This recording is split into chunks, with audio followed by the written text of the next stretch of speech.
Deux hommes qui se connaissent bien, deux observateurs de la vie politique, deux éditorialistes, mais même s'ils se connaissent bien et qu'ils connaissent la vie politique, tout les sépare aujourd'hui. Nous sommes avec Alain Duhamel, bonsoir. Bonsoir. Et face à vous, ce soir, Éric Zemmour. Bonsoir, Bonsoir. Éric. Je n'ai pas trahi de secret en disant que vous vous connaissez bien tous les Très deux. bien. Ah oui. Depuis combien de temps? Bon, on a bien dû faire une vingtaine ou une trentaine de débats. Absolument, et on se connaît depuis très longtemps. Même avant qu'on débatte ensemble, on se connaissait déjà. Alors, Mais ce soir, oui, Alain, vous allez débattre avec un homme d'extrême droite? Oh, bon, un candidat? un candidat, et je suis sûr qu'il va nous le dire pendant l'émission. Bah, voyons. Je débat avec un journaliste cultivé, ça n'est pas un pléonasme, avec un essayiste acclamé, avec quelqu'un qui peu à peu est devenu l'idéologue numéro un d'un nationalisme inévitablement xénophobe et du polémiste devenu le polémiste le plus célèbre de France et probablement le plus influent si j'en juge par les chiffres que je vois défiler. Xénophobe. Alors, xénophobe, raciste... Xénophobe, ça veut dire qu'il n'aime pas les étrangers. Voilà. C'est ça que ça veut dire. Mais je Qualifié de raciste aussi, Ouais, je publiquement. sais, qualifié de raciste, fasciste. J'aime mieux le mot xénophobe, je trouve qu'il correspond plus. Alors, moi d'abord, je veux dire que je débat avec un honnête homme. C'est-à-dire que c'est ça que, honnête homme au sens du XVIIe siècle, c'est-à-dire quelqu'un de cultivé et de loyal. Je suis en désaccord total avec Alain Duhamel, idéologiquement et politiquement depuis 30 ans. Oh, plus. Non, je dirais à la fin des années 80. Oui, Pour moi, c'est... Voilà. Donc c'est clair. Maintenant, répondre... Extrême droite d'abord, Ouais, et xénophobe mais- ensuite. Bon. J'ai une minute pour répondre. L'extrême droite, traditionnellement en France, Alain le sait très bien, c'est ceux qui veulent renverser la République. Je rassure tout le monde, je ne veux pas renverser la République. Et je n'ai pas dit ça. Mais je sais que vous n'avez pas dit ça, mais je réponds à la Oui, question. oui. Deux, xénophobe. C'est quelqu'un qui n'aime pas les étrangers. Je rassure aussi, moi, je n'ai rien contre les étrangers. Simplement, je préfère les Français. Et donc, ce que je préfère, c'est défendre les Français. Nous avons aujourd'hui des élites qui, depuis 20 ans, préfèrent les étrangers aux Français. Moi, je préfère les Français aux étrangers. Ça ne veut pas dire que je déteste les étrangers. Ça ne veut pas dire que je n'aime pas les étrangers. Vous avez Ça la veut dire que préférence j'aime les nationale. Français. Vous avez une Je préférence veux nationale. absolument une préférence nationale. Je veux que la France reste la France. Aujourd'hui, je considère que le nombre inouï, je dis bien inouï, d'étrangers que nous avons laissés rentrer depuis 40 ans met en danger l'existence, l'identité et la survie de la France en tant que France. Donc, je le dis, quitte à passer pour xénophobe, que je ne suis pas, parce que moi, je ne déteste personne. En vérité. On va y revenir, mais Alain... Je réponds d'un mot quand même, parce que c'est important ce que dit Éric Zemmour. On a non pas les mêmes lectures, mais des lectures communes. Et quand, avant les vacances, j'étais tellement sûr que vous alliez entrer en jeu dans l'élection présidentielle que j'ai relu l'histoire de France de Bainville, parce que je sais que c'est un de vos livres fétiches. Absolument. Et sur toute cette période, les intellectuels d'extrême droite de l'entre-deux-guerres, lui on ne peut pas dire les années 30, de l'entre-deux-guerres... il est mort en 36. C'est pour ça. Donc de l'entre-deux-guerres, je veux dire, vous avez une... Voilà, vous en descendez. Vous êtes... bon, Alain, Bainville, j'étais... Je suis pas du tout d'accord avec ces thèses. Je suis mais fier ça de n'est pas un descendre de crétin. Bainville. Mais non, mais c'est ce que Attendez, je dis. Alain, Ça n'est pas un je vais vous crétin. répondre. Je vais vous répondre. La première phrase de l'histoire de France de Bainville. Oui, je la il connais. dit- Hein. Je sais que vous la connaissez, mais peut-être que les gens la connaissent pas. Oui. Il dit « La France n'est ni un empire, ni une race, c'est mieux, c'est une nation. Oui. » Je m'inscris exactement dans cette filiation. Alain vient de dire qu'il était sûr que Éric Zemmour serait candidat, c'est ça? Cet été? Bah, c'est ce que je pensais. Mais alors maintenant, il faut le dire maintenant, vous êtes candidat? Mais vous savez très bien que je ne vous répondrai pas. Donc, Pourquoi vous parce pouvez pas que répondre? je vous répète ce que je dis à chaque fois. Vous ne vous lassez pas, c'est bien. Je choisis le moment pour le décider et pour l'annoncer. C'est moi qui le choisis. Et donc, je ne suis pas déterminé par ce que vous dites et par ce que vous me demandez. Mais ce suspense, il n'est pas un Mais il n'y a peu pas de suspense. ridicule aujourd'hui? Mais écoutez-moi. J'ai vu les images de Béziers. C'était un Écoutez-moi. meeting à Il Béziers. y a un suspense que pour 15 journalistes politiques français. Voilà. Les autres, les gens s'en moquent. C'est-à-dire que les gens qui vont vous voir viennent savent me que vous voir êtes dans les candidat. salles, les gens qui viennent pour que je leur dédicace les livres, ils me posent jamais la question. Non, ils scandent Zemmour président. Attendez, Voilà, ils scandent me disent, Zemmour président. ils me disent, et tenez bon, ne lâchez rien, allez jusqu'au bout, sauvez-nous. Voilà ce que j'entends Donc là, pendant des Et ils heures. scandent Zemmour partout en président. France. Ils scandent Zemmour Et ils président. scandent Zemmour président. D'accord. Et donc, tenez bon, allez jusqu'au bout et sauvez-nous. Donc ils Ça, vous allez l'écouter. s'entraînent. Bien sûr que je les écoute déjà. D'accord. Et vous comptez les sauver? J'aimerais bien, parce D'accord. qu'ils Alors, sont la France. Puisque nous sommes ensemble pour encore 1h10, on va essayer de prendre des thèmes qui vont vous faire réagir. Le pouvoir d'achat, est-ce que la France est en danger? L'Europe?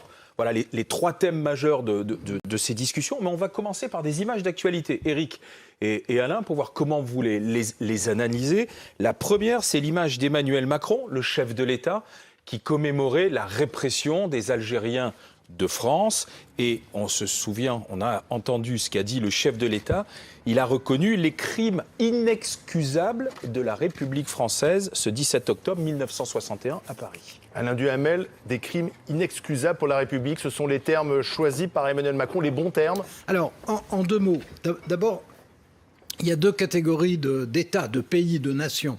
Il y a les pays démocratiques qui regardent leur histoire en face avec des pages magnifiques et avec aussi des tâches. C'est les États-Unis, c'est la Grande-Bretagne, c'est l'Allemagne, maintenant, c'est la France. Et puis il y a des pays qui, quelquefois, sont démocrates, comme le Japon ou l'Autriche, qui refusent de regarder leur histoire et qui mentent. Moi, je pense qu'on ne doit pas mentir. Je ne pense pas qu'on doive être masochiste non plus. Donc, j'insiste sur les pages glorieuses qui, Dieu merci, sont de très loin les plus nombreuses. Mais quand il y a une page qui ne l'est pas, je crois qu'il faut le dire. Et en l'occurrence, je connais très bien cette période, d'autant plus que je l'ai vécue, j'avais 21 ans. Et donc, Ouais, j'en moi, ai j'étais gardé. un peu petit. C'est ce que je voulais dire. Mais j'ai- Alors là, je l'ai vraiment vécu. Ça me touche de près. Mais je l'ai vraiment vécu à tout point de vue. Bon, et c'était une période exceptionnelle. Il y avait eu le putsch des généraux au début de l'année. Il y avait l'article 16. Le général de Gaulle venait le mois précédent de faire l'objet d'un attentat de l'OAS. Il y avait eu des policiers, une vingtaine, qui depuis le début de l'année avaient été tués par des attentats FLN. Et il y avait eu, évidemment, une répression de la police sur ordre. Ce soir-là, la responsabilité, c'est celle du préfet de police, Maurice Papon. Et si je dis que, donc je considère que Emmanuel Macron a eu raison de dire ce qu'il a dit, mais je considère aussi qu'il a eu raison de ne pas parler de crimes d'État, parce que jusqu'à présent, on n'a pas établi ni que le Premier ministre Michel Debré, ni que le général de Gaulle avaient donné des Alain instructions. Duhamel, vous avez dit il ne faut pas mentir. J'ai pas menti. Si. Ah, Si. Vous avez menti par omission. Et je vais dire pourquoi. oui, ça. Il Ça, faut ça, bien- ça peut jouer suite. Ça. Absolument. Vous avez dit, vous avez défini, vous avez décrit le contexte. À toute vitesse. Absolument. Il faudrait dire qu'effectivement, les policiers étaient chacun derrière des guérites, Oui, verre, bien sûr. plexiglas, parce qu'ils étaient assassinés. C'était Ils des étaient cibles. assassinés par le FLN. C'était des cibles. Vous avez dit une vingtaine. Moi, j'ai Depuis le début de l'année. Absolument. Et depuis 1958, c'était près de 50. Oui, mais Faut je le ne dis pas le rappeler. contraire. À l'époque, le FLN balançait aussi en Algérie des bombes dans les cinémas pour tuer les civils, les femmes, les enfants, les miens. Je le sais, puisque moi, mes parents étaient en Algérie. Donc je sais exactement ce qui se passait. On m'a raconté 1000 fois. Mais non, mais je ne discute pas ça. Deuxièmement, le même FLN était dans une guerre encore plus acharnée, je dis bien encore plus acharnée, contre les rivaux de Messali Hadj, qui ne dit plus rien aujourd'hui, mais qui était le groupe rival du FLN, qu'ils ont massacré en les égorgeant. Et ils faisaient à Paris et en France pression sur tous les Algériens, qu'on appelait à l'époque les Nord-Africains, pour qu'ils cèdent et pour qu'ils se soumettent, pour qu'ils payent l'impôt révolutionnaire, pour qu'ils cessent de boire de l'alcool, parce que ce n'était pas islamiquement correct, et pour qu'ils cessent surtout leur allégeance à Messali Hadj. Et ils ont été exécutés, égorgés, d'accord. massacrés. Pourquoi je dis ça? Mais cette manifestation pacifique. Cette manifestation 17 n'était pas octobre. pacifique. Elle était interdite. Première chose.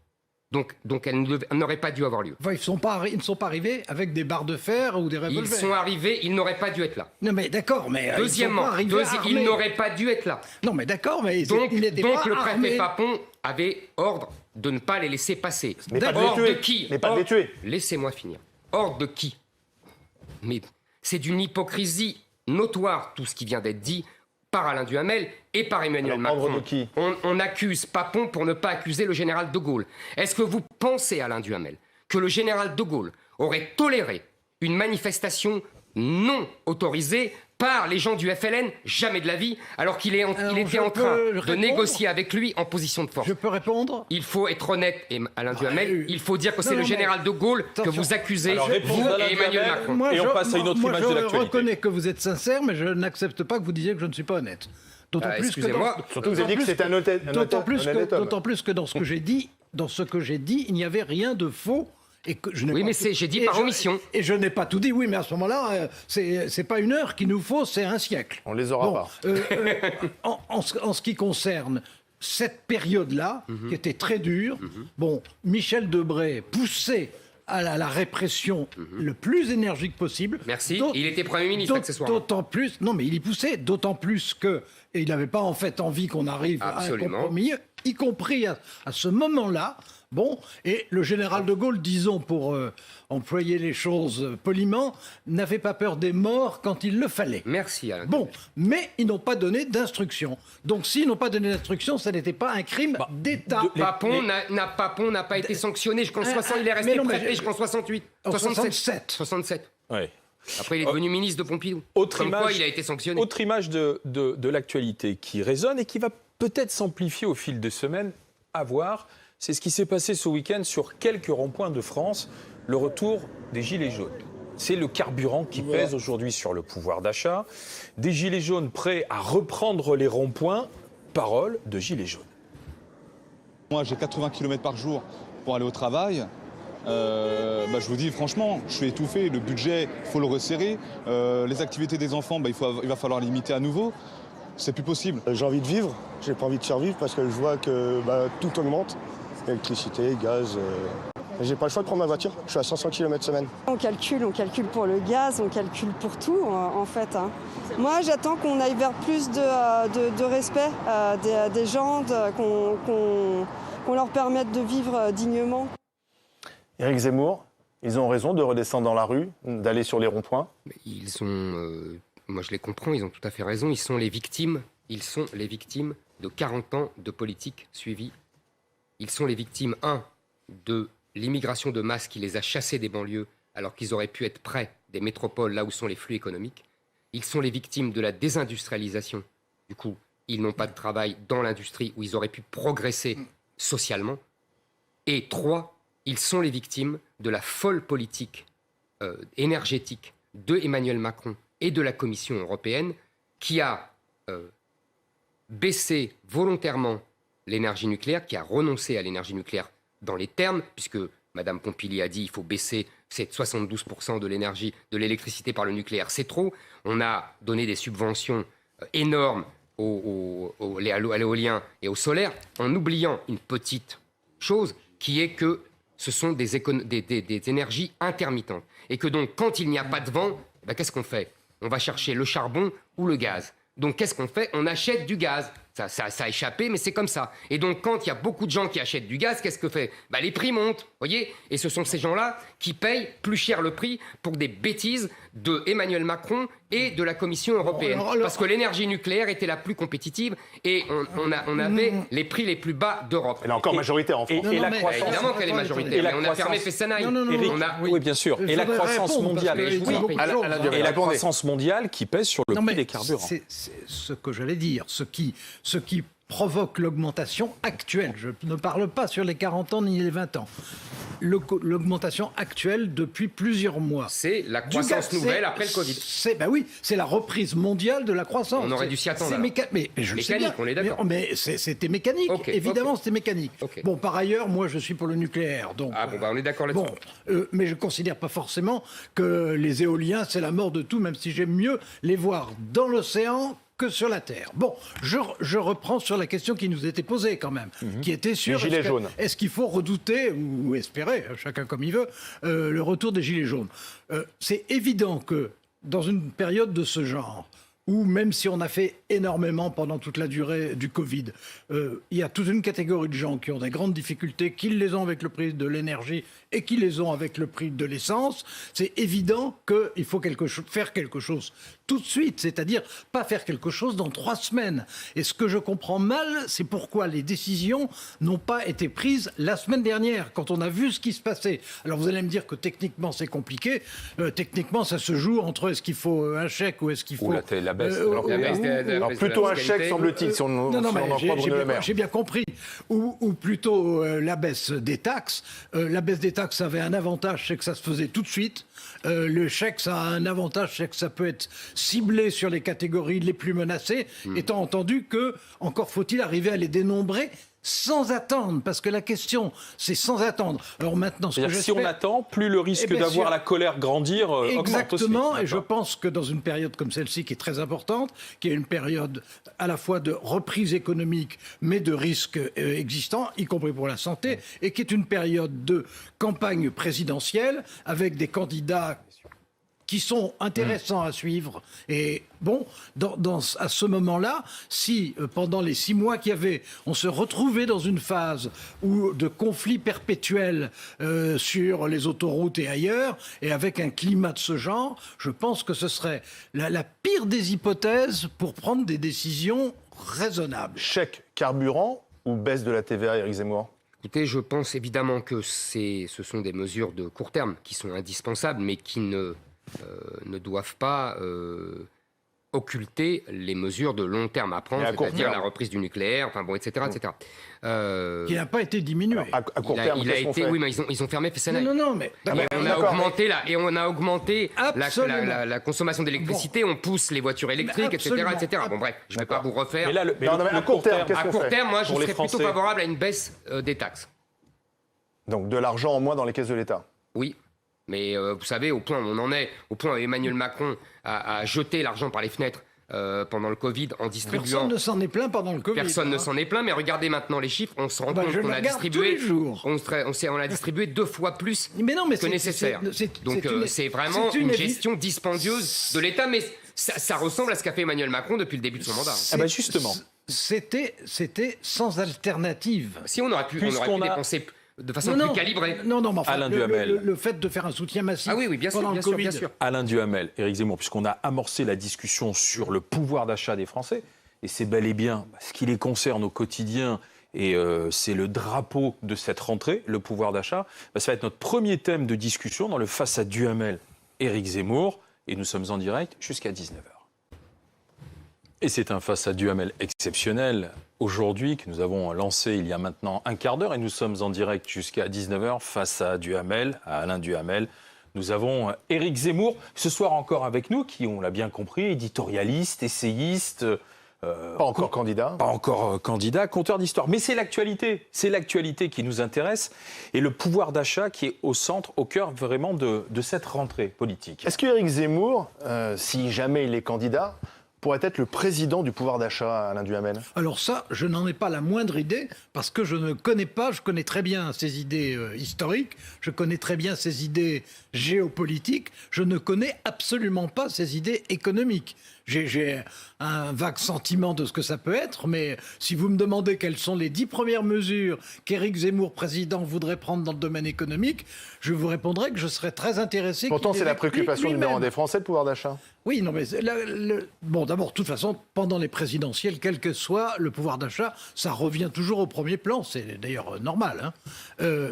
Ça ne veut pas dire que ce soit le seul sujet, parce qu'il y a d'autres sujets. Bon, il y a effectivement l'immigration. D'ailleurs, Éric Zemmour fait ce On en qu'il peut parlera pour tout à ça. l'heure. Mais enfin, bon, il y a l'immigration, il y a l'insécurité, il y a aussi le Covid, qui n'est pas quelque chose qui est terminé. Oui, mais- Et donc, on ne sait pas encore exactement ce que sera vraiment la dominante. Mais ce qui est sûr... À 41%, selon le sondage Elab, Oui, c'est oui. le pouvoir d'achat. Non, mais l'instant, bien Pour sûr, l'instant. bien sûr. Devant la sécurité. Non, mais bien sûr.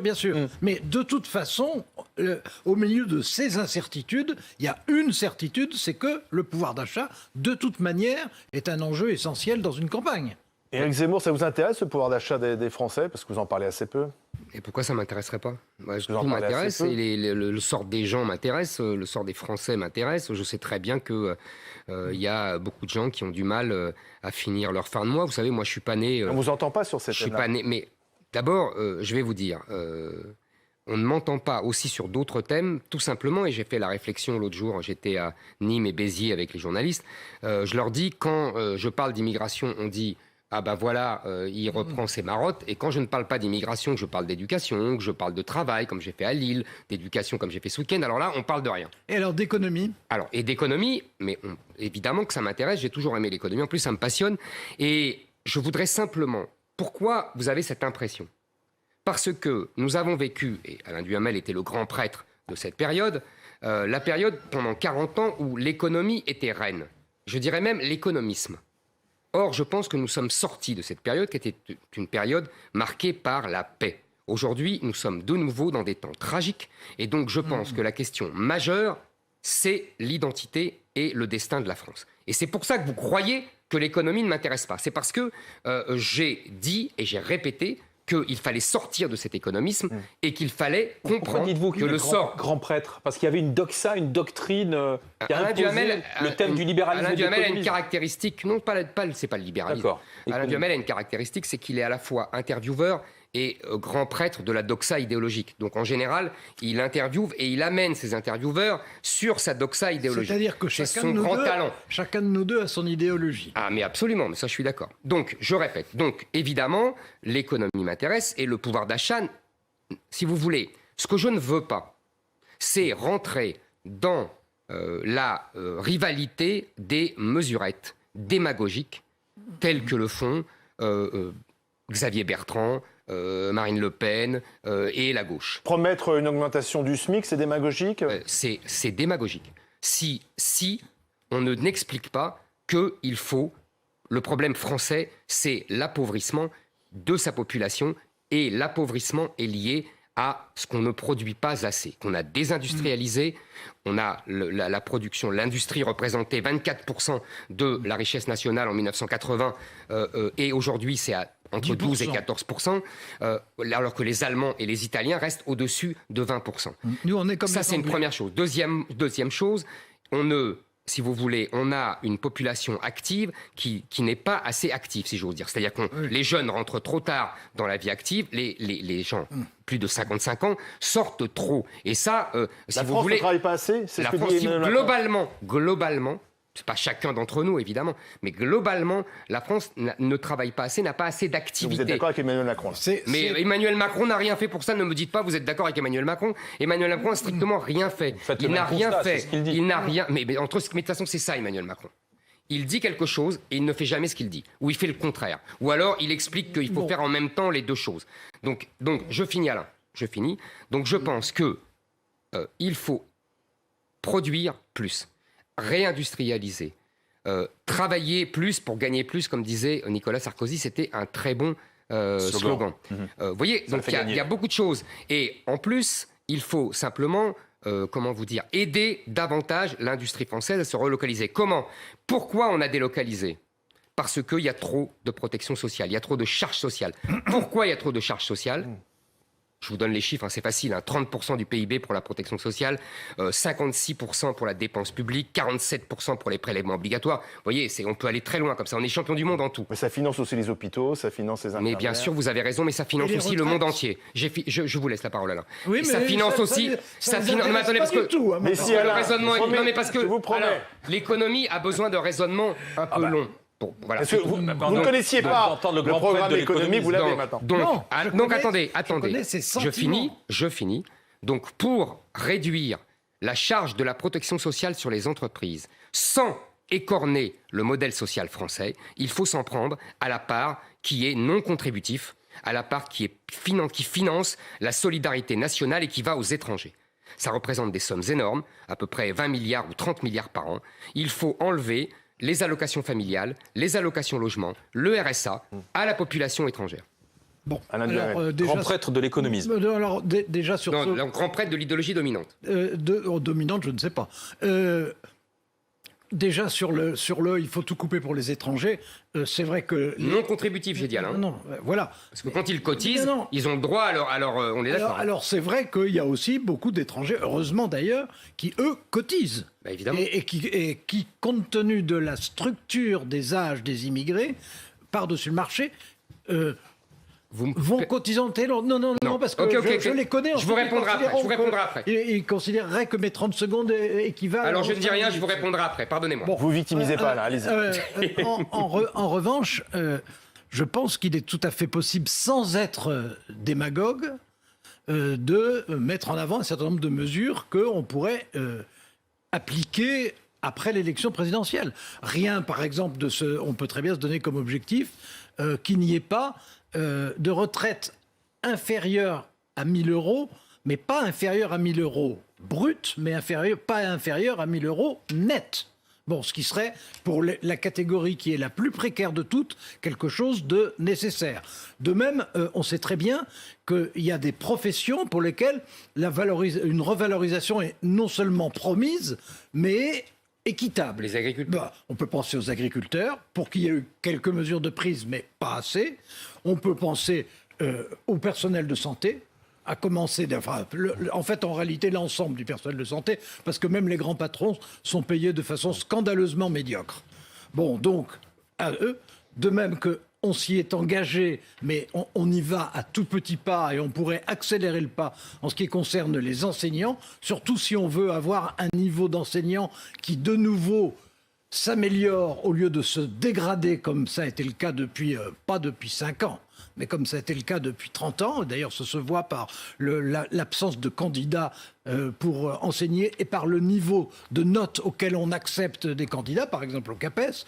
Donc il y a un gros problème, il faut bien trouver des solutions.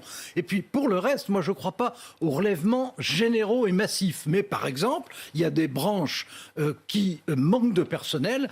En règle générale, quand les branches manquent de personnel, c'est que le personnel en question n'est pas assez payé. D'accord. Mais je suis d'accord.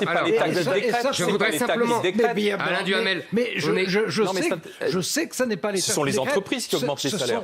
Il faut, d'ailleurs, les entreprises le demandent elles-mêmes, que ce genre de négociations, les entreprises ne sont pas toujours très pressées de les mener, mais que ce genre de négociations se fasse par branche professionnelle. Ça a commencé d'ailleurs. Oui, mais je suis on d'accord. est au début du début. On est d'accord. Là, vous êtes d'accord là-dessus ? Je suis d'accord avec les catégories prioritaires. Exactement. Je voudrais simplement dire qu'il faut financer ça. Donc c'est pour ça que j'ai dit il faut réduire les charges sociales et donc il faut réduire la protection sociale pour que la solidarité nationale redevienne uniquement nationale. Donc vous êtes un libéral, Éric Zemmour ? Attendez, non, mais libéral, ça ne veut rien dire. Libéral, c'est pas parce qu'on réduit les impôts qu'on est libéral. En l'occurrence, vous savez, le général de Gaulle était colbertiste et au temps du général de Gaulle, il y avait 33% de prélèvements obligatoires. Donc il faut arrêter avec ces dichotomies. Bon.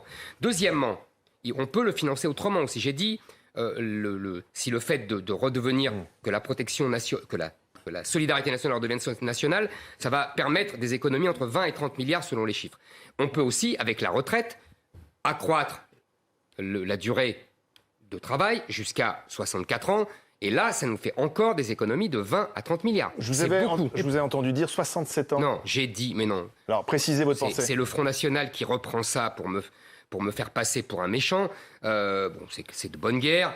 J'ai dit simplement dans une émission de CNews, au temps où j'étais chez vos amis et concurrents de CNews, que les Allemands avaient fait 67 ans et que tout dépendrait de l'espérance de vie. Je rappelle que, mais j'avais dit, 64 ans, c'était ça, ça me paraissait raisonnable.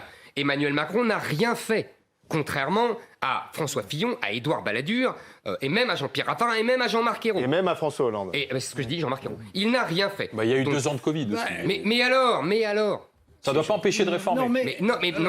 Mais je suis désolé, il n'a rien fait. Le résultat, c'est ça. Moi, je vois que le résultat. Donc c'est la priorité, c'est la retraite à 64 ans. Non, ce n'est pas la priorité. Et je finis, attendez, parce que Alain a dit tout à l'heure, dans les étrangers, il y a beaucoup de gens qui travaillent. Sur les retraites d'un mot, quand même. Mais moi, je vous ai laissé finir 2 minutes. Parce que vous retenez, c'est tout ce que j'ai dit. Et moi, je vous ai longuement écouté. Mais moi aussi, il termine. Je termine. Vous savez que, Alain a raison, il y a beaucoup d'étrangers qui travaillent, qui cotisent, et ces gens-là ont tout à fait le droit Pendant à notre longtemps, respect, en plus. et évidemment au résultat de leur contribution, c'est-à-dire pour la sécurité sociale, pour la retraite, etc. Je suis tout à fait d'accord avec ça. Mais il y a deux mais. Le premier mais, c'est évidemment les fraudes sociales. Vous savez qu'il y a beaucoup de fraudes sociales qui touchent essentiellement les étrangers et qui sont évaluées par Charles Prats à 40 ou 50 milliards. La Cour des comptes elle-même dit entre 15 et 45 milliards. Les fraudes, évidemment, on ne peut pas les évaluer. Vous pouvez dodeliner de la tête. Ne me dites pas 1 milliard, parce que ça serait j'ai lu le grotesque. livre de Charles Prats, Oui. qui n'est pas uniquement sur la fraude sociale des étrangers. Il parle aussi des arnaques à la TVA et des Écoutez, arnaques c'est des très entreprises. simple. Et Charles Prats voilà. dit une chose très simple. Nous sommes 67 millions d'habitants. Il y a 75 millions de cartes vitales. Oui. Bon. Deuxièmement, Il y a et une je autre finis arnaque avec ça, aussi.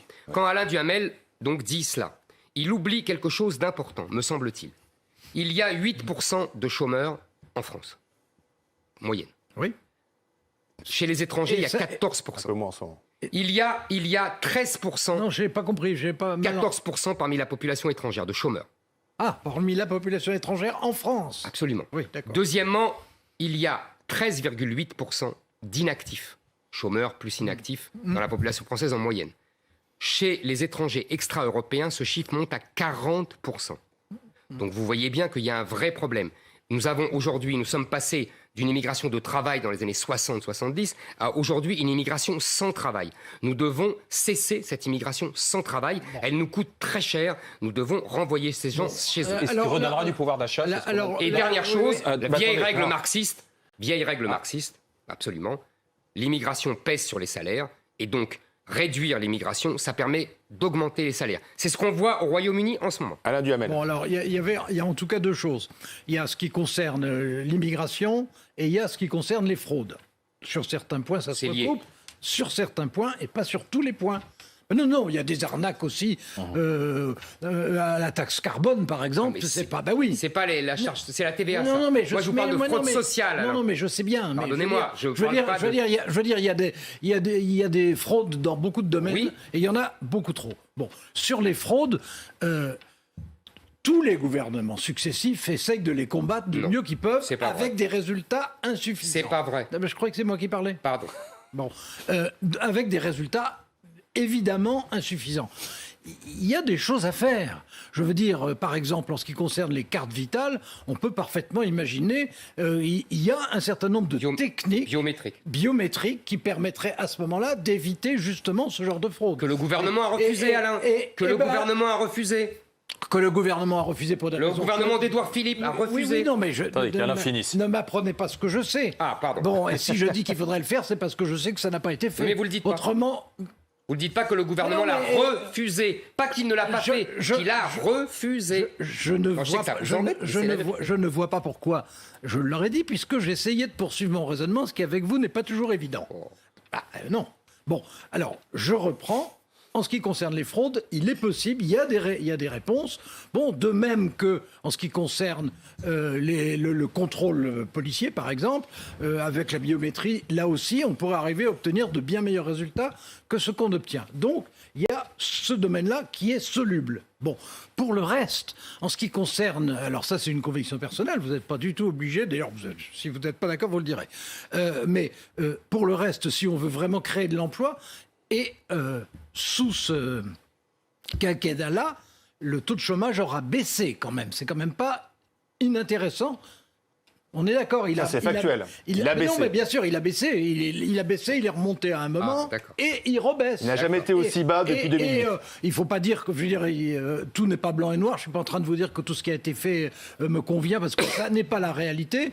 Mais il n'empêche que sur le plan économique, on se trouve au moment où la reprise a lieu, on se trouve avec un taux de croissance, notamment pour l'année prochaine, qui est très supérieur à tout ce qu'on a connu depuis très longtemps, avec un taux d'investissement qui est en tout cas encourageant, et avec, ce qui est mécanique, un taux de chômage qui diminue. Mais l'idée sur laquelle je voulais terminer, c'est que si on veut vraiment, de façon saine, faire reculer le chômage, la réponse, c'est d'abord et avant tout la croissance. Et que de ce point de vue, tout ce qui est fait pour faciliter la croissance, et il y a des choses, tout n'a pas été fait, mais il y a des choses qui ont été faites, par exemple, en ce qui concerne le droit du travail, et ça a facilité les choses. Tout ce qui fait, de même des réformes fiscales pour les entreprises, tout ce qui a été fait facilite la croissance, et la croissance, évidemment, facilite la baisse du chômage, même si elle ne règle pas tout. Et La en situation particulier, économique est et en meilleure particulier, aujourd'hui. je termine là-dessus, et en particulier, ce qui est un des gros problèmes français,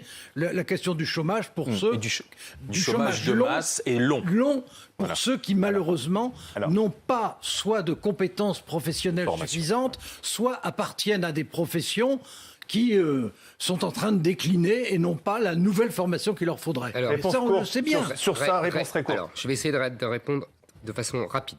Premièrement, oui, la croissance est repartie très haut, mais nous étions le pays d'Europe qui avions le plus chuté Oui. en termes de croissance. Donc évidemment, Mais quand là, on chute, est en tête. vous voyez, vous m'interrompez tête. tout de suite. Alors non, parce que la réponse est courte, Alain. Merci. Il y a un autre thème qui arrive. Donc, plus évidemment, comme on est tombé beaucoup plus bas que les autres, on remonte plus haut. Non. Mais ça ne changera rien fondamentalement. Deuxièmement, le problème fondamental que n'a absolument pas résolu Emmanuel Macron et même qu'il a aggravé, c'est notre manque de compétitivité. Nous avons des déficits commerciaux depuis 2005. Nous ne sommes plus en équilibre.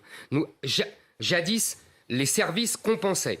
Aujourd'hui, ce n'est plus le cas. Nous avons 65 milliards de déficit commercial en 2020. Nous sommes le seul pays d'Europe avec le Royaume-Uni à être en déficit commercial.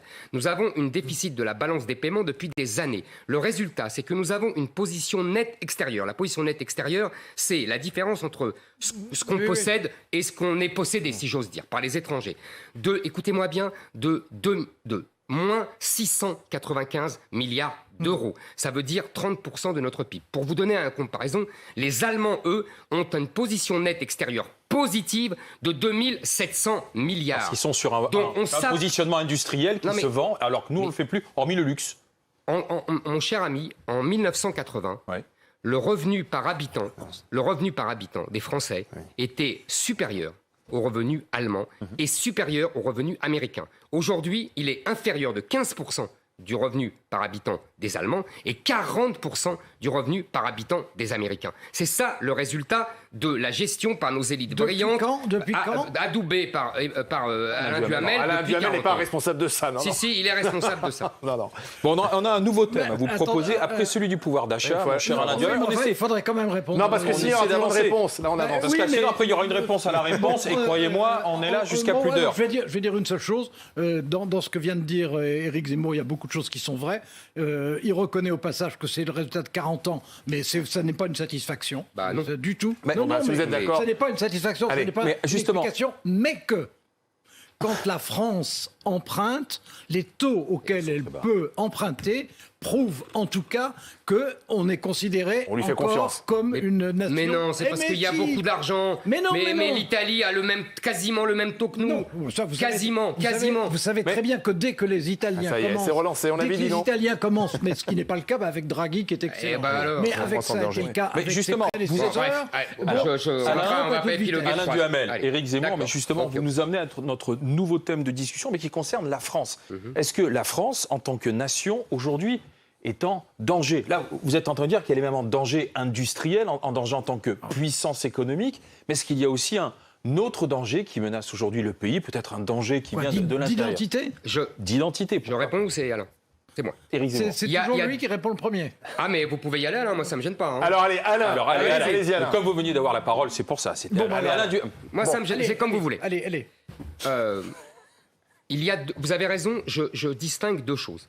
Il y a ce dont on vient de parler, qui pour moi relève du déclin. Déclin Industriel, économique, industriel, appauvrissement des gens. Vous voyez, ce que j'appelle la tiers-mondisation. Bon, ça, c'est très exagéré.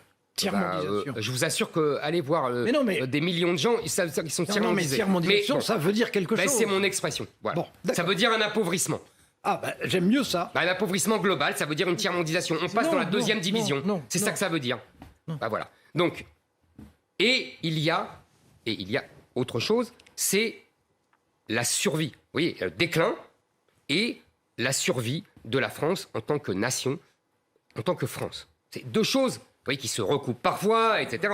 On l'a vu tout de suite. Mais là, je pense aujourd'hui que nous vivons une situation tragique qui est que si nous poursuivons cette invasion migratoire et cette islamisation de quartiers de plus en plus nombreux dans le pays, nous allons, sous 10 ans, sous 20 ans, vers un Liban en grand, et pire encore. Je ne suis pas d'ailleurs le seul à le dire. Je rappelle que François Hollande parlait de partition. Souvenez-vous, en 2012. Ça finirait par une partition. Je vous rappelle, mais vous le savez tous, que le ministre Gérard Collomb avait dit des Français les uns face aux autres. Absolument. Non, Alain, pardonnez-moi. Il dit ça finira par une partition. Je vous assure. Il était au futur. Vous êtes un prophète du malheur? Vous savez, je pense que la politique, puisqu'on parle toujours de politique, vous n'êtes pas un homme politique, etc. Je pense que la politique, c'est prévoir le pire et non pas le meilleur pour mieux l'éviter et pour mieux le combattre. Donc je pense effectivement que si nous continuons comme ça, avec nos 275 000 d'entrées légales par an d'étrangers, avec nos 140 000 ou 170 000 droits d'asile dont on n'expulse personne, alors qu'il y en a 80% de déboutés. Si nous continuons avec, je ne parle même pas des enfants là-dedans, qui sont avec dans les chiffres. Donc si nous continuons à peu près à 400 000 étrangers légaux, je ne vous parle pas des clandestins, parce que là, les spécialistes évaluent à peu près entre 400 000 et 800 000 clandestins. Ça dépend, j'ai lu encore... Stefanini dit 3 fois l'AME. Les gens qui touchent l'AME, c'est 300 000. Non, mais je suis d'accord que c'est ce que dit Stefanini, qui est un très bon spécialiste. Mais il y a d'autres spécialistes bien qui ont d'autres chiffres. Okay. Et on va vers la guerre civile? Je pense que la guerre civile, mon cher, elle est déjà là. Quand on va dans le Bataclan et qu'on massacre plus de 100 personnes à la Kalachnikov, ça s'appelle la guerre civile. Quand on égorge un prêtre dans son église, ça s'appelle la guerre civile.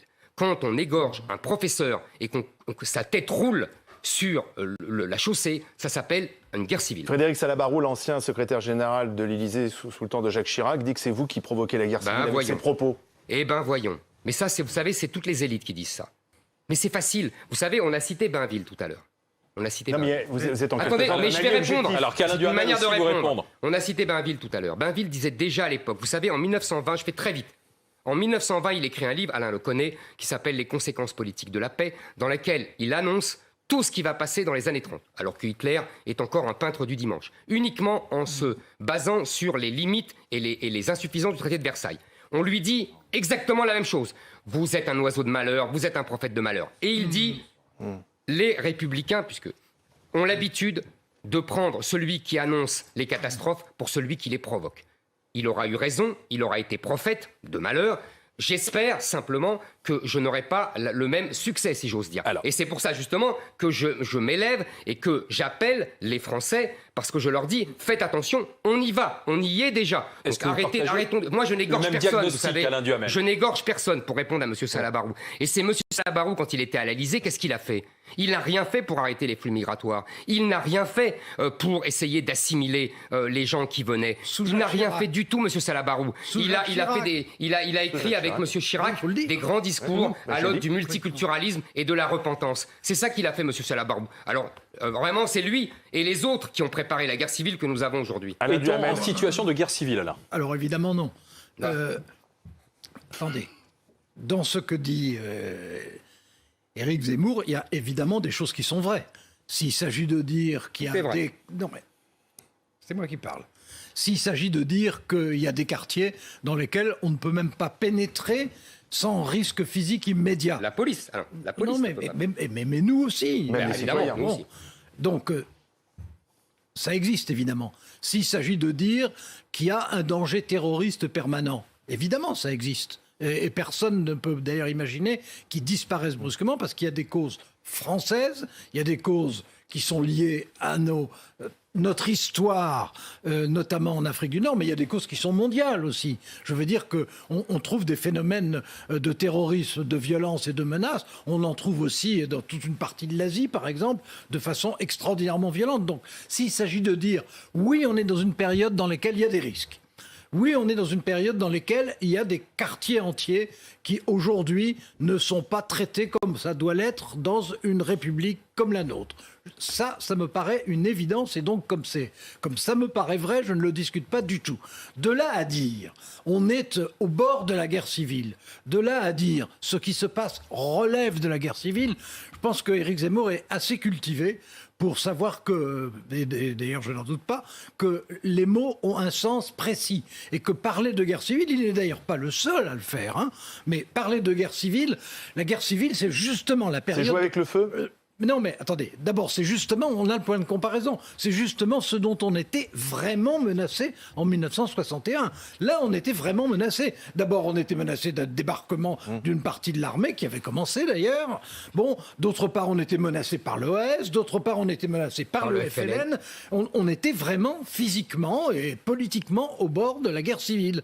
Et moi, je peux vous dire, là, c'est pas le cas. Je l'ai vécu de près, y compris comme un idiot. Par exemple, quand Michel Debré, au moment du putsch des généraux, a appelé à aller à pied, à cheval ou en voiture, etc. Moi, j'ai fait partie des étudiants qui ont foncé comme des crétins, place Beauvau, au ministère de l'Intérieur, pour dire il faut nous armer pour qu'on puisse répondre. Bon, on n'en est pas là. On rêvait, hein, mais on n'en est pas là. On était au bord de la guerre civile. Justement, Alors, on en est là. Aujourd'hui, je pense qu'on est que c'est ce qui n'est pas une petite chose, ce que je vais dire non plus.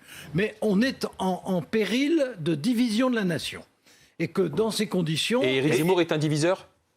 Je pense qu'il est à la fois la voix et le théoricien de... On est déjà...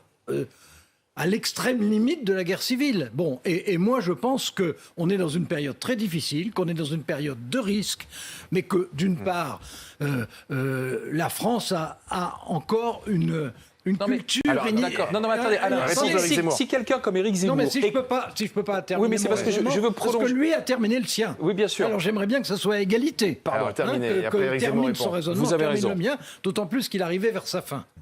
Bon, donc...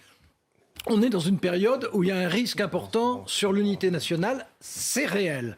On n'est pas dans une période dans laquelle on n'a aucun moyen de réponse. On a des moyens de réponse beaucoup plus sûrs que ceux qui existaient auparavant. Si, on a des moyens de réponse. La France n'est pas aujourd'hui un pays traversé de convulsions violentes. Non, on est un pays dans lequel il y a des épreuves, des souffrances, des insuffisances, des risques physiques, une désorganisation qui existe dans certains quartiers, bon, largement liés d'ailleurs au trafic de drogue, évidemment, sur lequel c'est aussi un grand sujet de débat. Tout ça est vrai.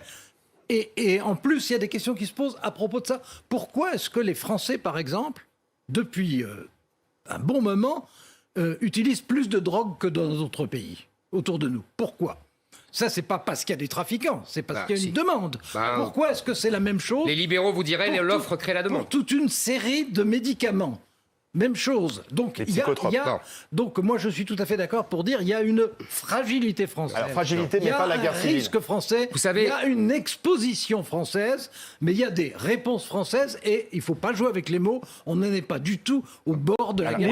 Oui, d'accord. Mais justement, si jamais vous êtes candidat, et si jamais les Français disent, comme ceux qui viennent vous voir les week-ends, disent « Sauvez-nous, on va voter pour vous », et si Éric Zemmour devient président, au regard de ce que vous dites et de votre conception de la société, est-ce qu'Éric Zemmour plonge la France dans la guerre civile ou potentiellement est plutôt le sauveur? C'est ça la question. On regarde ce que vous entendez. J'aimerais bien répondre. Vous êtes un diviseur? Justement. Non, vous êtes un diviseur? Non, mais attendez. J'aimerais bien répondre, puisque Alain vient de parler. Si vous lui redonnez la parole, je vais me coucher.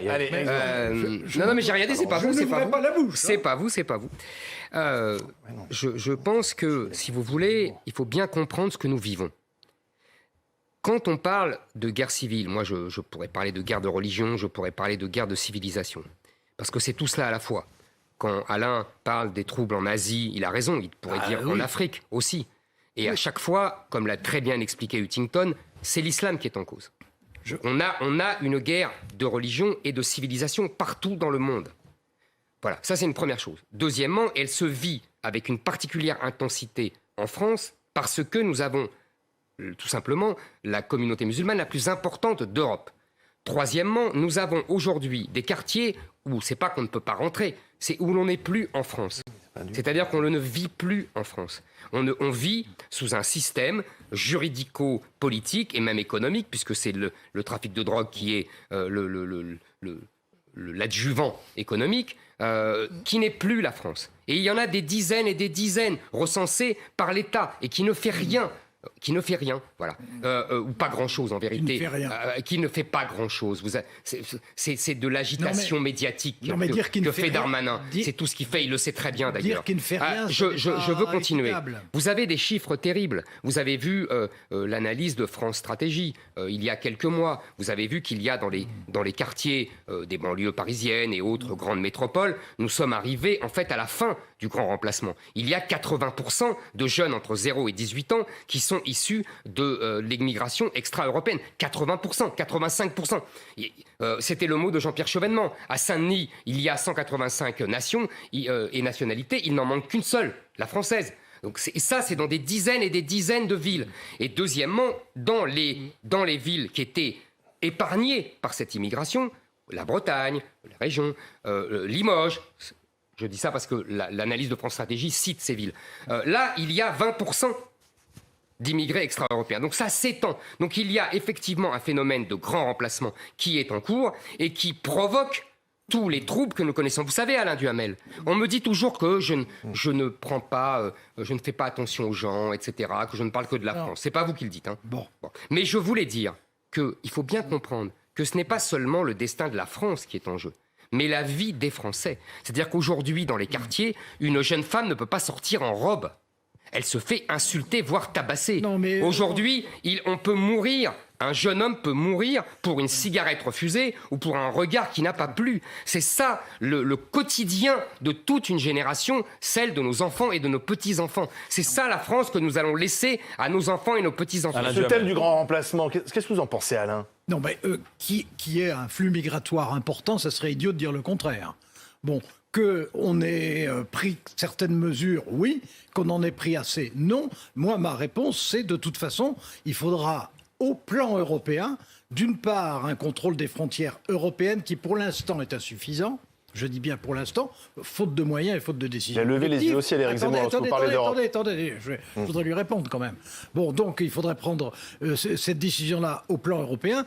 Il faudrait aussi reprendre la question de l'accord stupide de Dublin qui permet à des immigrés de passer d'un pays à un autre et de finir par s'établir là où ils veulent, ce qui est un système complètement idiot. Surtout en France. Et qui fonctionne malheureusement très bien de son point de vue et très mal d'une autre. Bon. De même, en ce qui concerne l'asile, il faut qu'il y ait une attitude commune des pays européens, que ce soit les mêmes critères partout. Autrement, est-ce qu'on va y arriver ? C'est à notre détriment. Mais on peut y arriver. Je vous dis pas on y est, mais je vous dis on n'y est pas. Mais je vous dis, faites confiance à l'Europe.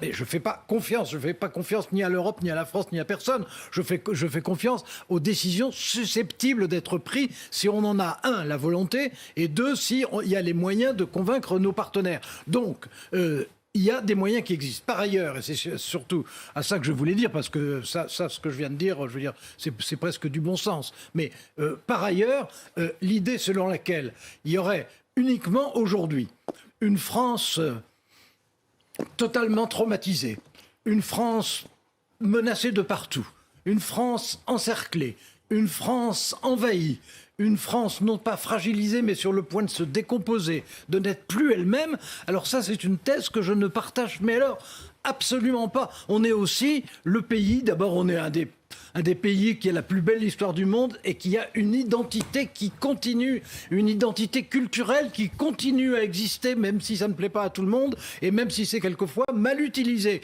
mais qui existe et auquel d'ailleurs la plupart des gens tiennent mordicus. Donc on est un pays qui a son originalité, qui a son identité. On est un pays qui a le système social le plus protecteur du monde. Alors on peut dire il est bureaucratique, d'accord. On peut dire il coûte cher, d'accord. Mais on ne peut pas dire qu'il n'y ait pas de solidarité en France. Et quand on a traversé ce qu'on a traversé pendant le Covid, c'était justement la preuve qu'il y a une solidarité qui continue à exister entre Français et qui s'est d'ailleurs manifestée. Quand je dis manifestée, c'est pas simplement par l'action du gouvernement. On a bien vu pendant le Covid que les Français avaient des réflexes entre eux de solidarité. Pardonnez-moi, Alain. Pardonnez-moi, Alain. Pardonnez-moi. Je termine. Je vous laisse. Je termine. Et donc, on regarde la même France avec, je pense, la même passion. Mais ça n'est pas. Mais notre France, elle se dédouble. Vous avez une France qui est, dans votre esprit, non seulement tragique, mais sur le point d'être assassinée. Exactement. Mais oui, mais je ne vous. C'est exactement ça, Alain. Mais non, vous ne caricaturez pas du tout. Et moi, je pense qu'on est dans une France qui est menacée, dans une France qui est fragilisée, mais dans une France qui dispose encore, Dieu merci, c'est l'espoir face au désespoir. Largement des moyens, pardonnez-moi, non seulement de se défendre, mais de s'améliorer. Alors, Éric Zemmour, oui, parce allez-y, que pour avancer, votre France, c'est la France d'avant. Par exemple, c'est la France sans la parité. Voilà, là, vous passez Oui, parce qu'il faut avancer. Vous passez du tragique à l'anecdote, pardonnez-moi. La parité, c'est du coq à l'âne. Attendez, la parité, c'est une anecdote. Laissez plus de femmes, de place aux femmes. Moi, je vais vous dire, je suis contre toute discrimination positive. Voilà, comme ça, c'est clair. Voilà, toute discrimination positive. Donc je suis contre la parité, je suis contre la discrimination positive dans les grandes écoles, je suis contre ce qu'a fait M. Blanquer, qui a changé les algorithmes pour les classes de lycée, pour mettre de la discrimination positive dedans. Tout ça est scandaleux, tout ça est humiliant pour les gens qui en bénéficient. Parce que moi, excusez-moi, si une femme est compétente, elle doit avoir le poste. Si elle n'est pas compétente, elle ne doit pas l'avoir. Vous le savez très bien. Comment ? C'est pas comme ça que ça se passe. Je ne sais pas très bien du tout ça, moi. Non, je suis désolé. D'abord, je vais vous dire, la parité, ça concerne. Mais écoutez-moi, excusez-moi, la discussion pour savoir s'il va y avoir 10 postes dans les conseils d'administration, ça concerne quelques personnes de la bourgeoisie. Ça ne concerne pas les femmes françaises qui travaillent dans les hôpitaux, qui travaillent comme caissières à Monoprix et qui se font agresser et qui se font violenter et qui se font agresser par des gens, des migrants ou des mineurs isolés. Excusez-moi, là on est dans deux mondes. Moi, j'estime que le sujet aujourd'hui pour les femmes, ce n'est pas la parité dans les conseils d'administration ou dans les conseils régionaux. Ou en politique, c'est le danger de mort. Voilà. Lequel ? Les femmes ne sont plus libres dans des tas de quartiers aujourd'hui. Excusez-moi, la femme, moi, dans ma jeunesse, la femme parisienne était symbolisée par les dessins de Kiraz, absolument magnifiques. C'était une femme libre, c'était une femme belle, c'était une femme qui savait qu'elle était une femme, contrairement à la théorie du genre d'aujourd'hui. Si vous voulez, nous sommes pris entre deux puritanismes. Entre le puritanisme de la théorie du genre qui nous dit une femme n'est pas une femme, un homme n'est pas un homme, et le puritanisme islamique qui interdit aux femmes de mettre des jupes et de se balader et qui les traite de putes quand elles s'habillent de façon féminine. C'est ça la vie des Français aujourd'hui. C'est pas la parité dans les conseils d'administration. C'est ça la vie des Français. Bon, alors déjà dans le conseil d'administration, moi je trouve ça plutôt mieux et je trouve ça surtout plus intéressant. Oui, c'est bien pour 10 personnes, c'est très bien. Elles sont très contentes et c'est très bien pour elles. Mais c'est pas le sujet, pardonnez-moi. C'est pas un sujet qui concerne les Françaises et les femmes françaises. Mais je ne vous dis pas ça, c'est vous qui en avez parlé, c'est pas moi quand même. J'ai donné un exemple. Non, mais bon. Oui, enfin, c'est vous qui en avez parlé, ne me reprochez pas d'en parler à mon tour. Mais je vous reproche pas d'en parler. De même que ça existe aussi au niveau, ce qui est plus intéressant que les conseils d'administration, des conseils de direction, et ben là aussi c'est une bonne chose. Sur le reste, l'idée selon laquelle il ne doit pas y avoir de discrimination positive, alors je suis désolé, moi je pense exactement le contraire. Je pense qu'on est un pays dans lequel la discrimination positive a toujours été employée, je dis bien toujours. Alors là, vous m'en... Mais ça, sans arrêt, enfin. Ah oui. Mais bien entendu. Quand on était jeune, elle était employée. Mais bien entendu. Ah oui. Vous êtes rentré à Sciences Po parce que vous étiez dans un quartier populaire. Moi pas, excusez-moi. Moi j'habitais dans le 18e arrondissement, j'ai passé le même concours que les gens qui habitaient dans le 7e arrondissement. Attendez, ne me reprochez pas milieu d'habitation. Mais pas du tout, je vous reproche pas, je vous dis que là vous dites des bêtises, excusez-moi. Mais non, je ne dis pas de bêtises. Mais si, vous dites des bêtises. Parce que vous ne regardez que, comme souvent, enfin même comme toujours, uniquement à travers un regard partial, mais si. Quand vous dites discrimination positive, vous pensez que c'est discrimination positive pour les femmes. Moi, je dis... Non. Non, pas seulement. Je parle de Sciences Po, c'est pour les gens des banlieues. C'est pas que pour les femmes, je suis désolé. Les Sciences Po qu'on connaît par cœur tous les deux, justement. Peut-être même moi encore mieux que vous. Alors justement. J'ai enseigné 20 ans quand même, donc j'ai une petite idée de ce que c'est. La discrimination positive, ça a été un moyen d'amélioration sociale dans l'histoire de la France. C'est faux. Mais si. Mais excusez-moi, vous dites n'importe quoi. Écoutez, je vous donne des exemples. Alors, des exemples. D'abord, moi, je ne dis pas que vous dites n'importe quoi. Mais là, en l'occurrence, vous dites n'importe quoi. Excusez-moi. Il va vous donner des exemples. Excusez-moi, là, c'est plus fort que moi. Là, je suis désolé. Alors, il faut apprendre à vous contrôler. Non, en l'occurrence. Il faut apprendre à vous contrôler. Attendez, qu'est-ce que vous appelez discrimination positive, Alain Duhamel ? Parce qu'on se mette d'accord sur les mots. Si vous me laissez parler, j'aurai peut-être une chance de pouvoir le dire. Bon, la discrimination positive, c'est quand, à l'intérieur d'un milieu social, quel qu'il soit, on consent des efforts particuliers pour aider X ou Y. Mais c'est pas ça la discrimination mais positive. Si, Non, parce que c'est vous pas la prenez, vous la prenez exclusivement. Excusez-moi. Est-ce que vous pouvez donner un exemple, Alain? Mais enfin, écoutez, quand il y avait un régime des mineurs du Nord, c'était une forme de discrimination positive. Quand il y avait une aide au cas avec l'aménagement du territoire, comme ça existait sous le gaullisme, par exemple, pour développer telle ou telle région, il y avait discrimination positive à partir du moment où, en un lieu, ou bien dans une fraction du corps social, on décidait de faire un effort particulier pour X et Y. Et on a fait de la discrimination positive. Mais bien sûr que si. Pardonnez-moi, je peux vous répondre. On a fait ça. Je peux vous répondre. Pardonnez-moi, je peux vous répondre. Par fraction du corps social, on fait de la discrimination positive. Mais enfin, quand on décidait, par exemple, au début de la Troisième République, de donner des bourses à un certain nombre de gens ayant du mérite, etc., c'était de la discrimination positive. Mais non. Bienvenue. Non. Bienvenue. Mais vous avez tellement étendu la notion de discrimination positive qu'elle ne veut plus rien dire. Non, je signale que c'est quelque chose que je ne dis pas depuis aujourd'hui. Excusez-moi, vous dites n'importe quoi depuis longtemps. Non, mais attends, la discrimination, excusez-moi, Alain Duhamel, excusez-moi. Ça ne sert à rien. Non, mais parce que là, excusez-moi, le débat de s'insulter. Mais non, je m'insulte pas. Je vous insulte pas, Alain. Si. Je vous dis, la discrimination positive, c'est historiquement ciblé. C'est une politique inventée par les Américains dans les années 60. Non mais excusez-moi. C'est une politique inventée par les Américains dans les années 60 pour compenser le retard des Noirs à l'université et socialement à cause de l'esclavage et de la discrimination des Noirs. Mais non, mais d'accord, mais on le faisait en France. Non, c'est pas ça la discrimination positive. Ah bah il y a la bonne et la mauvaise. Non, mais non, il n'y a pas la bonne et la mauvaise. Il y a la discrimination positive et il n'y a pas la discrimination positive. Vous n'êtes pas d'accord entre vous? La discrimination, je finis. La discrimination positive, c'est permettre en l'occurrence, des Noirs américains d'avoir l'entrée dans des universités sans qu'ils passent l'examen, sans qu'ils aient le niveau requis, parce qu'on estimait qu'ils avaient pris tellement de retard à cause des mesures racistes prises par les Blancs qu'on devait les aider. Les Français ont adopté ces mesures dans les années 90-2000, d'abord à Sciences Po et ailleurs. Ça veut dire, on estime que, alors qu'on n'a jamais eu d'esclavage en métropole française, on estime que les gens des banlieues, les immigrés extra-européens, doivent être favorisés. La discrimination positive, c'est ça. C'est ce qu'a fait Sciences Po. Faire rentrer des gens parce qu'ils habitent dans les banlieues et qui ne passent pas le concours. Excusez-moi, c'est pas donner des bourses.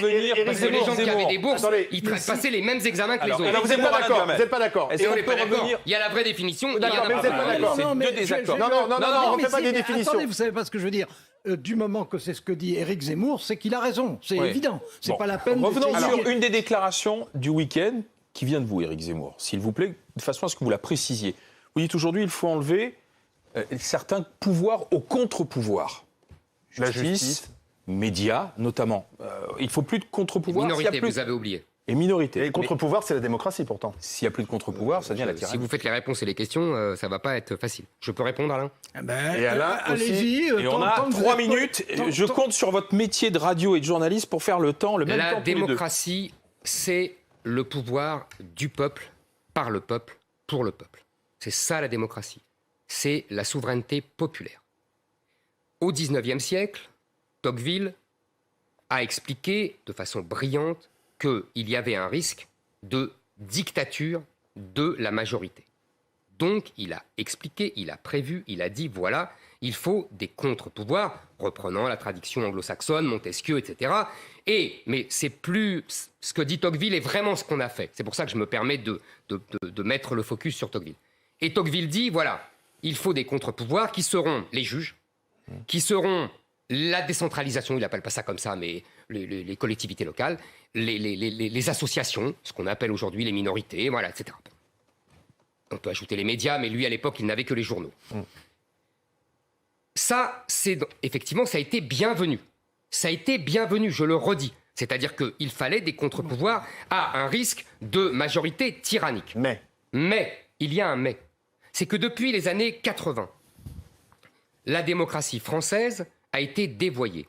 Pour imiter la démocratie américaine, on a fait monter le pouvoir du juge constitutionnel, Cour européenne des droits de l'homme, Cour de justice. On a permis aux minorités, aux associations de saisir les juges et ils instrumentalisent désormais les juges pour imposer leur idéologie. En vérité, qu'est-ce qu'on a fait aujourd'hui? On a une dictature des minorités. On a inversé la prophétie tocquevillienne. Donc je dis, il faut faire du Tocqueville à l'envers, il faut redonner le pouvoir au peuple, À la majorité. et donc il faut réduire le pouvoir des juges et des minorités. Parce que tout simple, je finis, je vous assure que j'ai fini. Je vous ai dit, la démocratie, c'est le pouvoir du peuple, par le peuple, pour le peuple. Pour Emmanuel Macron et pour les élites, c'est le pouvoir des élites, par les juges, pour l'humanité. Oh là là. Moi, je voudrais qu'on revienne à la démocratie telle que l'a conçue la République. Alain Duhamel, Alors, réponse. D'accord avec ça ou pas? Vous avez Bah non, je suis pas d'accord avec ça. non. Je suis d'accord avec Tocqueville, évidemment. Bien sûr. Que je lisais avant qu'Éric ne soit né. J'ai pas dit le contraire. Non. Mais je suis d'accord avec Tocqueville. Aujourd'hui, évidemment, la société ressemble pas du tout à la société française telle qu'elle existait au moment où Tocqueville écrivait ce qu'il a écrit, notamment sur la Révolution, etc. Évidemment, c'est complètement différent.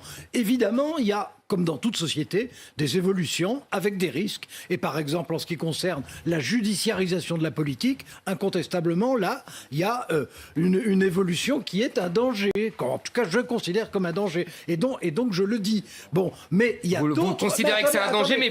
mais vous les bénissez quand même. Mais je bénis Vous jamais. êtes formidable. attendez, Éric, Non, mais vous Éric êtes Zemmour, formidable. que C'est un Alain- danger, mais surtout, il faut les protéger. Attendez qu'Alain Duhamel finisse son raisonnement. Bon, c'est terminé. Et c'est terminé derrière. D'abord, je ne les bénis pas du tout. J'ai dit le C'était une contraire. formule, une J'ai boutade. dit le contraire. Bon, ensuite, il y a heureusement d'autres contre-pouvoirs qui sont apparus et qui vont se développer. Je veux dire que, par exemple, c'est une évidence que le pouvoir des régions, telles qu'aujourd'hui elles sont en train de s'édifier par rapport à ce qu'elles étaient il y a 50 ans, c'est quelque chose de considérable et qu'il y aura un pouvoir de collectivité locale qui existera. Et c'est très bien. Bon, de même, alors que, par exemple, les syndicats ont aujourd'hui un poids qui est déclinant, de même que les partis ont un poids qui est déclinant, on voit bien qu'il y a aussi des réactions, une segmentation d'opinion qui se manifeste avec des formes de volonté. Je pense un exemple, les jeunes et l'écologie, quand ils défilent, c'est une forme de contre-pouvoir. En plus, ils défilent pacifiquement, contrairement à d'autres défilés. Ça représente une force. Et c'est typiquement un nouveau contre-pouvoir. C'est vrai que la société française traverse une période difficile, mais c'est faux de croire qu'on est au bord de l'insurrection. Alain Duhamel. Et que tout est négatif. Alain Duhamel, c'est terminé. Et accessoirement, quand on a... Le temps imparti mais c'est ma écoulé. dernière phrase. Oui, allez-y. Quand on a de grandes et fortes ambitions, c'est important de bien garder ses nerfs. Pour terminer, Je suis très très calme. c'est la fin de ce Face à Duhamel. Une note entre 0 et 10. Comment vous avez jugé la prestation d'Alain Duhamel? Oh, je ne me Zemmour permettrai pas de juger Alain Duhamel. Non. Jamais. Non, Et vous non, je ne plus. juge pas. Vous savez, moi j'ai beaucoup de respect pour Alain, il le sait très bien. Donc, Et Alain? Voilà, vous simplement je ne aviez suis pas face à vous d'accord un avec lui. candidat? Je ne Vous suis aviez pas face à vous d'accord un avec lui, candidat? c'est pas pareil. Et j'ai face à moi un candidat potentiel, évidemment. Je ne vais pas vous dire le contraire. Je vous signale que j'ai écrit ça dans un livre qui est sorti en janvier. C'est vrai. Bon, donc, évidemment. Il a du pif, Duhamel. Éric Zemmour est un candidat. Et je dirais que dans son camp, qui est celui de l'extrême droite, il est le meilleur. Pas l'extrême droite, je vous ai répondu Non, au mais début. c'est moi Merci, qui le messieurs. pense. Nous avions Mais jusqu'à dans 19 son heures. camp, c'est lui le meilleur. Voilà, c'est mieux.